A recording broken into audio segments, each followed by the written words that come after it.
Out of nowhere, my husband drops this on me. I have to go to work. You're on your own for the rest of the trip to the hospital. What? My brain was foggy from a fever that was soaring over 104 degrees, but I managed to ask him this while he navigated us down a gloomy, nearly deserted street. He was halfway through driving me to the hospital because of my fever. I remember his reluctance when I first asked him to drive me. He had this sour look on his face. But it was him who canceled the ambulance I had called, grumbling, "Don't bother them for just a fever." As I was mulling over this, I noticed he had already pulled over. He got out and swung the passenger door open.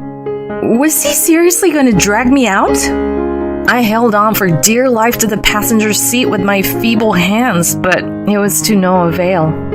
He yanked me out of the car and dumped me on the sidewalk. He gave this dismissive snort, hopped back into the driver's seat, and said, "You're gonna have to wing it from here. The hospital's just an hour's walk away. Don't be a nuisance to others. Clear?" With that, he peeled off. "Please, stop. Come back." I knew my words were futile against the receding car. I was too drained to even stand. All I could do was cry and whimper out a cry for help. "Someone help me." I'm Kelly, a 40-year-old full-time mom. I live in a small town with my husband Ray and our 16-year-old son Mike. I met Ray through a friend. Back when we started dating, he would often say, "I'm gonna climb up the ladder, just you watch." I thought that maybe marrying him would lead to happiness, and at first it did. He worked at a well-known company, brought home the bacon. We had fun on our days off, catching movies and shopping. But when our son Mike started growing up, things began to shift. Ray, for one, never chipped in with childcare. He never once changed a diaper, and bath time was always a solo mission for me. Despite being able to take time off, Ray never showed up to any of Mike's school events. Heck, he never even took us on a family vacation. Long story short, he was never really a dad. These days, he and Mike barely exchange words. Of course, I try to mend their relationship, but Ray would always shrug me off, saying he was beat from work. As time wore on, I realized that Ray was more of a chicken than I thought. His grand promises weren't ambition, it was just hot air. His vow to climb up the ladder was just a tactic to keep me from walking away. Sure, he makes a bit more than the average Joe, but compared to his colleagues, he hasn't really made much headway. I don't necessarily need him to be a hotshot, but if he's gonna be all work and no family, he could at least... Those were my thoughts one day after dropping Mike off at soccer practice and whipping up Ray's breakfast. Ray shuffled out of the bedroom and into the living room, giving the breakfast spread on the table a hard, long look. It was the usual stuff: toast, coffee, some fruit, and salad. He slumped into the chair and decided to start off with a sip of his coffee. Then his brows knitted together, and he grumbled, "What's this?" "Huh? Something wrong?" "It's the same coffee beans as always. I had already had a cup earlier, and it tasted just fine."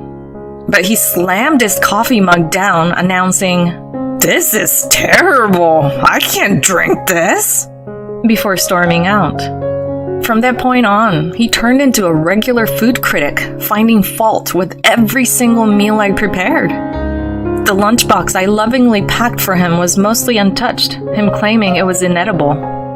Even after a long day's work, he barely touched his dinner, whining about being served such food. And his complaints didn't stop at my cooking, oh no. They extended to laundry and cleaning too. He'd gripe about the laundry on the balcony needing better ironing, or he'd swipe his finger on the windowsills, commenting on the accumulated dust. All of a sudden, he was picking holes in the housework, despite me doing everything as I always had. And when he took pot shots at my housekeeping, there was this undertone of comparison, as if any other woman would do a far better job. Something was off. It felt like he'd been paying close attention to other women doing their housework recently. That's when I started noticing his peculiar behavior, taking his smartphone with him to the bathroom, whispering on the phone in his study. I couldn't help but wonder if he was cheating. Eager to find solid proof, I rummaged through his bag, snooped on his smartphone when he was asleep, but found zilch. I thought about hiring a private eye, but he controlled our finances and I didn't have extra cash. So, with this cloud of uncertainty looming, several weeks passed by. Our conversations became even fewer, and it seemed all he knew how to do was complain. It was a high-stress situation for me. And maybe that's why, one late night, I woke up in a feverish sweat. Since I had recently started sleeping separately from Ray, I was on my own. Somehow, I gathered the strength to crawl towards the living room. Of all times, I had left my phone there. As my vision started to swim, I felt a sense of danger. An overreaction perhaps, but I truly felt like my life was hanging in the balance. As I picked up my phone from the living room table to dial 911, Ray happened to saunter in. "Why are you up at this ungodly hour?" Mustering my remaining strength, I explained what was happening. He silently took the phone from my hands. Was he gonna call an ambulance for me? But instead of the relief I expected, he blindsided me with his words. "Calling an ambulance over a little fever? How embarrassing! You can't do housework properly, but you're an expert at causing me problems. If you get what I'm saying, just go back to sleep. You'll feel better." Instead of worrying, he just snapped at me. Half sobbing, I pleaded, "Please, I need to go to the hospital. If not an ambulance, then please drive me in our car." I clung to him, begging almost incoherently. He seemed extremely unwilling, but eventually my persistent pleas seemed to break him down, and he agreed to drive me. "I work tomorrow, you know. How's that gonna affect my sleep?" Ray grumbled incessantly from the driver's seat. All I could do was listen, my head leaning against the passenger window as rain pounded against it. We were barely 5 minutes from home when Ray's phone buzzed. He pulled over and picked it up, ending the call after a short exchange. "I have to go to work. You're on your own for the rest of the trip to the hospital." What? Work? At this time of night? My surprise caused him to flare up. "You doubting me?" "Can't you drop me off at the hospital first before heading to work? It's not a big deal by car." The idea of walking to the hospital in this state, in this rain, seemed absurd. I clung to the passenger seat for dear life. But he was out of the car in no time, ripping open my door, unbuckling my seatbelt, and roughly grabbing my shoulder. "Get out! Quick!" He practically hurled me out of the car with those words. My knees and palms scraped against the ground. The darkness made it hard to see, but it felt like I was bleeding. "What the hell? That hurt!" I yelled after him, but he just snorted, climbed back in the driver's seat, and zoomed off. Helpless, all I could do was watch his car disappear into the distance. The rain grew more intense, and my fever spiked. The streets were deserted, and my phone was still with him. The hospital was my only option. Using every bit of strength, I started to crawl toward it. The hospital staff would be waiting. Ray had told them I was coming. Other patients were likely waiting too. I couldn't afford to waste any more time. My consciousness wavered as I stumbled and got lost, but somehow I made it to the hospital. It had been 2 hours since I left home, a journey that should have taken 15 minutes by car. I spotted a nurse through the glass door as I tried to enter. Feeling a wave of relief, I lost consciousness. When I woke, I was lying in a hospital bed. The meds or the IV seemed to be working as my fever had broken. A familiar voice broke my trance. My son's voice. "Mom, you okay?" Mike's face filled with concern. Yeah, I'm okay. Sorry for scaring you. But why was he here? He smiled and helped me sit up, revealing Ray slouched in a chair.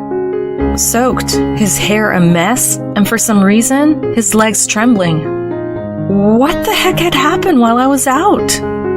Dad, you owe Mom an apology, Mike said seriously. Startled, Ray looked up. His face was gaunt, dark circles under his eyes. I'm sorry, he murmured. Mike wasn't exactly pleased, but he turned back to me and began recounting what had happened. After dumping me from the car, Ray had apparently headed back home. Mike had been awake, sensing something was off, and noticed my absence. When Ray came home, Mike asked him point blank where I was. Ray, as slippery as ever, tried to weasel out of the question. But Mike, stubborn as a mule, kept pressing him until Ray finally caved and admitted that he'd left me out in the rain. Mike's a big guy, much more so than his timid dad, so you bet Ray was feeling rattled. While they were going at it, the hospital I'd called and confirmed I was okay. Mike proposed that they head over to see me, but Ray brushed him off with the old, "I've got to work tomorrow" excuse. That's when Mike lost it. He got right up in his dad's face saying, "You're walking your ass to the hospital too." Ray, scared by his son's tirade, ended up jogging all the way here in the pouring rain, all while being monitored by Mike on his bike. Talk about a workout, especially for Ray, who usually commutes by car and avoids exercise like the plague. It explains why he looks like he's been through the ringer. After telling me all this, Mike turned to me with a serious look and said, "Mom, you need to dump this guy pronto." I was shocked. Not because I didn't want a divorce, but because I couldn't believe what I made my son say. All I could do was grab his hand and apologize. After that, Ray and I were on ice for a while. I wanted a divorce, but money was a snag. As a stay-at-home mom, I wasn't sure if I could support Mike properly if I left Ray. I can't help but wonder what was going through Ray's head. Fast forward a few weeks after I got really sick, I got a call on the landline. Hello? You're Ray's wife, right? My name's Adriana. I work with him. Yes, I am. What can I do for you? Adriana told me. Ray and I are in love. Would you mind stepping aside? She'd been having an affair with my husband. I knew my suspicions of his cheating weren't unfounded. If I could divorce, I would, I blurted out, and I meant it. If she wants that jerk, she can have him. Bracing myself for a tongue lashing, I gripped the phone tightly. But she just sounded thrilled and said, "Really? That makes things easier. I've got a good job, so I can handle the alimony. Give me your email and I'll send you plenty of evidence of the affair with Ray. Use it to pressure him into a divorce." I was floored by the offer, but I snapped back to reality fast. This was an opportunity I couldn't afford to miss. I gave her my email, and in no time, my inbox was filled with enough evidence to sink a ship. Cozy selfies of them, screenshots of their meetup messages, you name it. That night, after making sure Mike was asleep, I cornered Ray, who was having a drink. "Hey, we need to talk." He barely glanced at me, muttering, "What?" I was so ticked off, I turned off the TV and slammed the table. That sure got his attention. A ticked off Ray finally looked at me. I plonked the documents in front of him, divorce papers. His eyes nearly popped out of his head. "We're getting a divorce. Seems like you found yourself another woman who's a big shot at work and a whiz in the kitchen." "What? What are you blabbering about? Are you accusing me of having an affair? If so, then prove it." His cocky attitude hinted at a confidence in having covered his tracks well. I wasn't about to let that slide, so I served up all the evidence that Adriana had given me. His self-assured grin vanished instantly, replaced by a face on the brink of tears. "Why do you have this? I thought I cleared all that away." Come on, a divorce is a public humiliation. Doesn't Mike need his dad? And don't you need the money? So it turned out Ray was more worried about people gossiping about him having an affair and getting divorced.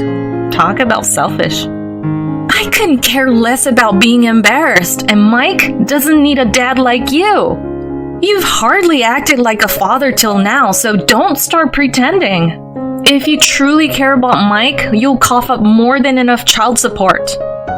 When he finally registered my unwavering intent to divorce him, he crumpled, sobbing into his hands.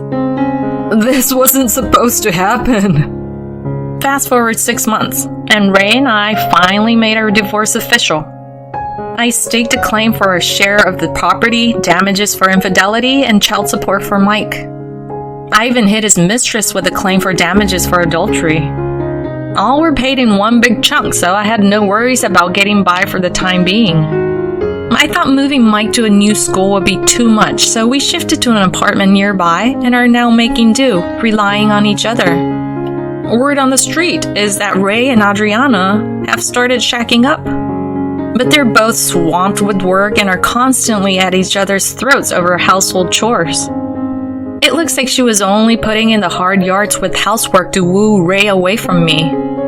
Now that she's got him, she's probably okay with showing her true colors. To top it all off, they both got the boot for sullying the name of their big company when the word of their affair got out. Both are now strapped for cash after paying off all those damage claims in one go, but that's not my problem anymore. Since the divorce, my son has been growing happier by the day and has thrown himself into his club activities. Watching him excitedly talk about getting to play as a regular in his next game, I couldn't help but feel in my heart of hearts that I'd made the right choice.